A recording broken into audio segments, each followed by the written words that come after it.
He said, it is done. I am Alpha and Omega, the beginning and the end. I will give unto him that is athirst of the fountain of the water of life freely. He that overcometh shall inherit all things, and I will be his God, and he shall be my son. Can you imagine that? So today, you have to be, when you want to buy a house as a working person, right? The bank give you, give you a hard time, right? They give you so much question, sometimes you want to get a little loan for something. They ask everything about your life. I mean, they maybe want to know where you're sleeping in your bed. The amount of questions they ask you, right? Just in order to get a little piece of land with a house in it, right? So you can put your family and you can sleep at night, okay? And so much things you have to go through in this life. But God is saying, I make all things new, and you will inherit all of it. Okay? There won't be no street numbers to say, well, okay, this is your street number. Nobody delivering the mail, so you have to know, well, where does David Ferguson live? Oh, okay. Live at such a street, okay, that address, okay. Put in your mailbox, right? No need for that. Right? No mailbox, no street address, no street, going to this house, that house. Those things are passed away. So do we want to have it the way that Jesus said? Or we want to stay in this life with this marriage that we have here? It's only a figure of what is to come. Why are we so lost in it? And I say we because I've been the same way too. As I'm studying these things, God is showing me certain things. Saying that, you have all this thing upside down. Because you're thinking that people will tell you. I was in a study one day and I heard a discussion about marriage. And I heard a question came up. And somebody was trying to expound the question. And they were saying that a certain pastor said that even if the woman is not supposed to do that, but if her husband says it, she's supposed to do it. Because the Bible said, must obey your husband. And I was stunned. Because when I listened, I said, well, hold on, what about God? Where does the Bible tell you that a woman must obey her husband before what God says? So she must go ahead and do it because her husband said it. So doesn't she have a responsibility to God, who is our bridegroom? So people don't understand this thing, that Jesus is the bridegroom. Not your husband, the man you sleep with in the night who you make a covenant with. Right? All of these things are typical of something greater and more wonderful to come. So hear him from heaven. Right? Because a woman is married to her husband and the husband is unsaved or ungodly, or even sometimes they're saved. Right? There are these husbands who they say came to saved. They will fight with their wife and beat them and slap them, whatever, and they still come to church the same way. And they might even come and preach too. Some of the things that happen is stunning. They don't know what they're doing. To be an example of the bridegroom, they don't understand. And the woman now has an accountability to the bridegroom. We were talking last week about the body, that the men are obsessed with the fact that they're the head, but the organs that run the head are in the body. So as I said, the heart of the marriage is in the woman, who would be like the body, right?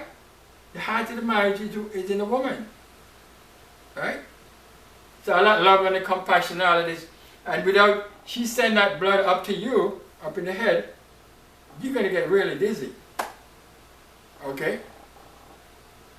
So, but as far as God is concerned, He's going to take away this whole body altogether.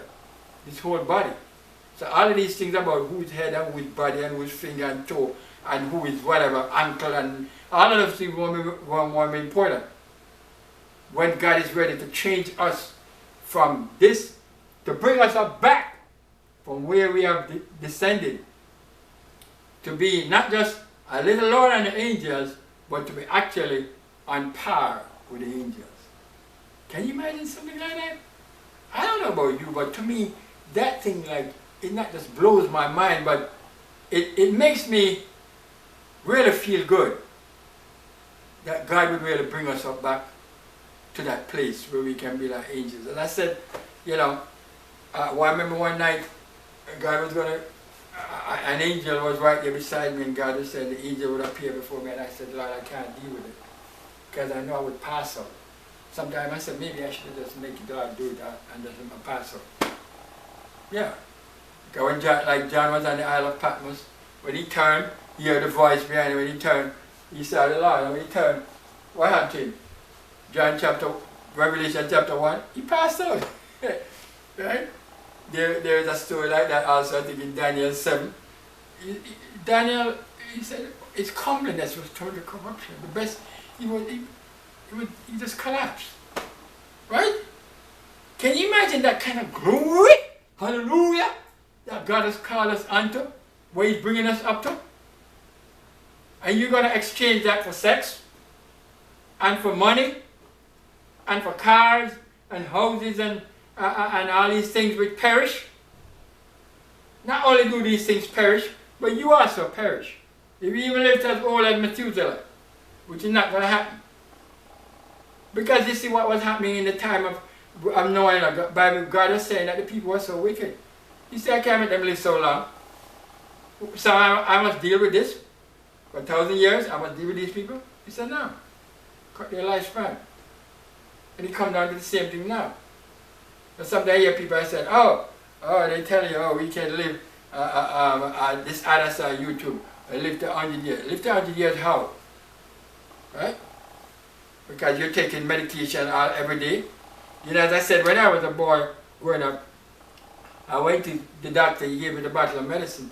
And as long as you were taking the medicine, you were considered to be not well.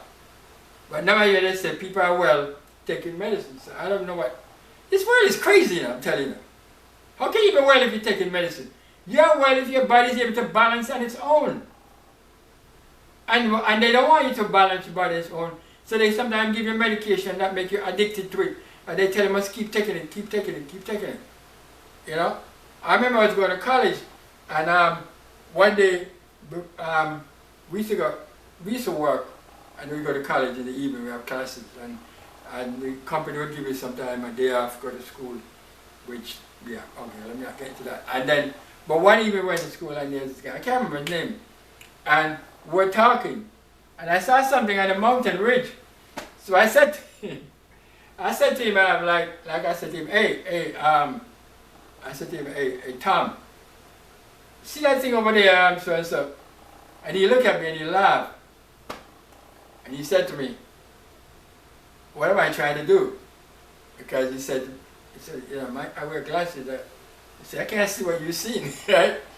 But he said to me that when you get the glasses, the doctor they tell you must wear it all the while, constantly wear it. But he said what it does, it makes your eyes weaker. So you always have to go back to him for a stronger one and so forth. So they make money off of you. So he said he wears it sometimes, other times he takes it off and tries to let his eyes work so they can get back their strength and they can, you know, you can see. Smart guy, right? Smart guy, smart. Very smart. I could beat them at their game. So I'm saying to you, I never knew that. As long as I was taking the medicine, as far as I know, I was still not sick. I was still sick, just that I'm recovering. When I don't have to take the medicine and I can go back to my normal life, then I know I'm well, right? That's when I'm well. Okay, that's when I'm well. So today, a lot of things are happening in life today that, you know, you wonder to yourself, like, you know, this world is just crazy. It's crazy. And people are exchanging the things of this life, not knowing that the things of the life to come. But Paul said, they cannot be, it's not worthy to be compared. He said even the sufferings of his life are not worthy to be compared with the glory that shall be revealed in us. What is it? Second Corinthians 5, he said, and we know that if this earthly house were dissolved, we have a building of God reserved in the heavens. Right? So even when the children of God have to die because they have the hope of the resurrection, they're not worried about it because they know God has reserved something new for them. So do we want something new today? Do we want to be the bride of Christ? Do we want that when he comes, we shall be able to enter in with him? Right? Well, it's not just entering in with his kingdom, you know. That's why I always hear it. So, well, we just enter into his kingdom. No, you must get married. Otherwise, you don't go in the house. You have no right to his home unless you marry the bridegroom. Okay? You're not the repairman going there to repair whatever. There is no need for repairman. There is nothing that needs to be done. He said, my father's house have many mansions. He said, I go to prepare. Everything is done. There is no need for you to do anything. But you can't go in there without the wedding, without you being married. So today, people are saying, yes, man, I want to go into his kingdom. I want to go in. I want to go in. You're not going to go in except you're the bride. Okay? And the bride must be ready. She said that he might cleanse it. Let me go back to that scripture before we finish. Ephesians chapter 5. Because we spoke about it last week, but when I thought about it, I don't even think I emphasized it enough. He said, husbands, verse 26, 5, that he might sanctify it and cleanse it with the washing of water by the word, that he might present it to himself a glorious church, not having spot or wrinkle or any such thing, but that it should be holy and without blemish. These are the things that people used to preach when I was growing up. These are the things used to make you look into yourself and like, man, am I really up to that standard? Would God, what would happen if Jesus come now? Would I be able to go in with him into the marriage supper of the Lamb? Would I be saved?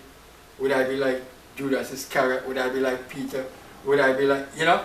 Those are things that would make you ask yourself questions. You know what that is? You're searching your soul, right? Because you don't want to be found wanting. You want to be ready. And we used to sing a song saying, Lord, I'm troubled about my soul. Because help me to make 100, because 99 and a half won't do. They don't even sing those songs again, right? 99 and a half won't do. Because we realize how serious it is for us. He said here, without spot, without wrinkle, or any such thing, but it shall be holy and without blemish. And we are asking God to search us, to try us, to go through, because we just know that we want to be, right? I've lived my life for Christ. I live it because I believe it. And in every way I want to know that when he comes, I'll be able to go into the marriage. Okay? And we talk about we go into his kingdom. But remember, there's a marriage. There's a marriage. You know, shacking up. No shacking up. No just go living together without a covenant of marriage. Okay? You started out when you got baptized, so you're born again, all of that. But don't be like, don't like the Bible said you did run well, but who did hinder you? They should obey the truth. Right? Don't run the race and then you can. You see? Paul said, man, strive for mastery is not crowned except he strive lawfully. Right? And all these things that people do for a corruptible crown, but we do it for the incorruptible. Let's run with patience the race that is set before us. Hebrews chapter 12.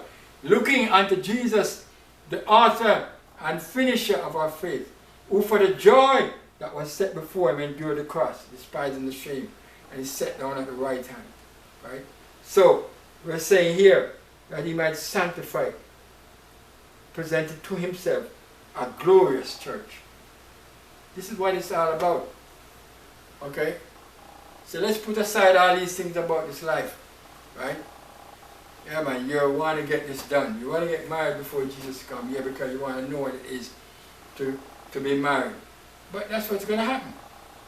Right? That's what it's about. You're gonna, in fact, what you happen is that you bypass the problems of this one to the other one, to the eternal one. And where there will be no problems. There will be no Satan there to break up your marriage and give you hell and quarrel and all this fighting and all these things. There will be no Satan there. Right? Satan bound in the bottom of the pit, then God destroy him in hellfire, and then that's it. You won't be able to do anything. Okay? Yeah, Satan won't be able to whisper a word in that time. Nothing. Nothing. That's why the Bible says the bottomless pit. Have no effect. Nothing. Nothing. Neutralized. Frozen. Okay, nothing, nothing. But now it's let loose, let large, doing all manner of evil. Okay, and one of the main things that Satan has been doing upon earth here is to break up people's marriages. And the devil knows why he's doing all of these things, because he knows that by this marriage they're supposed to be learning for the marriage to come. So you give them hell in these marriages. Okay, so that the husbands are not doing what they're supposed to do, and the wives are not doing what they're supposed to do, and so they'll be so tied up in this whole thing, like come like a spider's web, that they don't even understand, or they don't prepare for the one to come. And so bad marriage can be. Right? It's a beautiful thing. It can work. It has worked for some people. And believe me, it works sometimes for a while.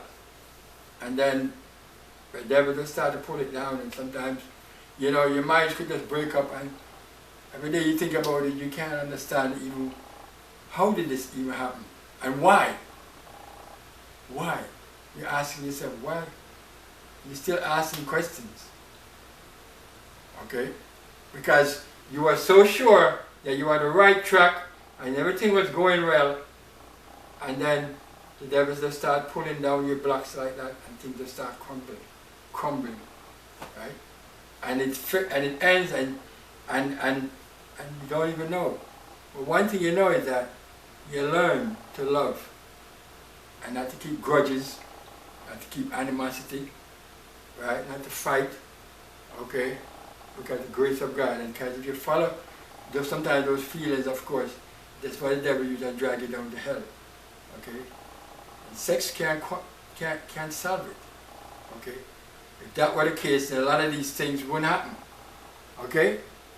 And fighting and quarreling, and as I said, people living together as husband and wife, but they're not going on the two tracks, like the train.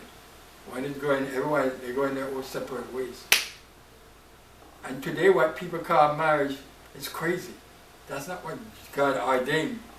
And what people say, well, God ordained. And they say what God has joined together, let that man, what man put asunder. And they don't even understand what Jesus was saying about that. Because Jesus was saying that this was an institution for the man and the woman to become one.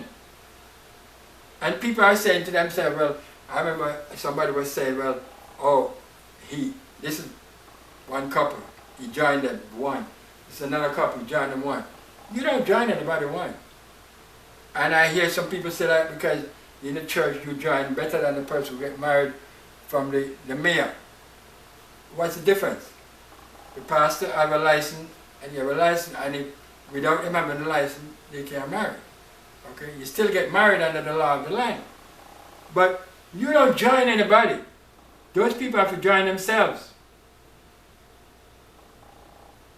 As he said, the man sleep with a woman last night, and then today marry another woman. And he figured to himself, well, now that he write up the paper, then he and I become one. It doesn't work that way. It has to be done in the mind and the heart. And it doesn't happen overnight.